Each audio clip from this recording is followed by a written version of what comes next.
Albertans elect an Alberta NDP government, as your premier, I will freeze tuition at 2022-2023 levels.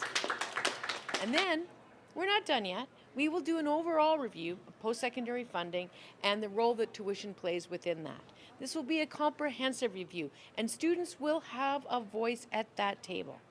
But know this, no tuition increase will ever exceed inflation if I am premier. Students are paying about $1,200 more per year in tuition than they did back in 2019. Mandatory fees are up 20% over 2019 levels.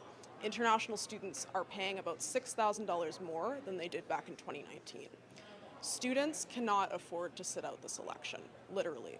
Over the past 2 years, post-secondary education has become less affordable and less accessible. Students are paying much more and receiving no additional benefit for these increased dollars. The plan to roll tuition back to 2022 to 2023 levels will save students money.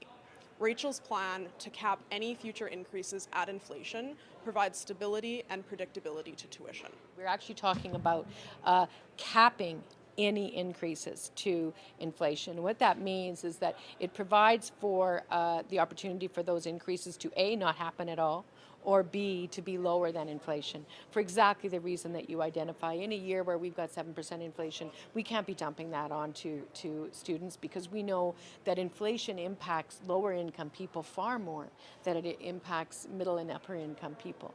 And so that would be part of the review that we would do around funding.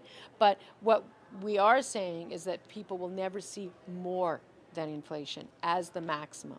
But absolutely, you know, the point that if we're in a situation where we've got skyrocketing inflation, that doesn't mean that students absolutely have to deal with a full inflationary increase in any given year.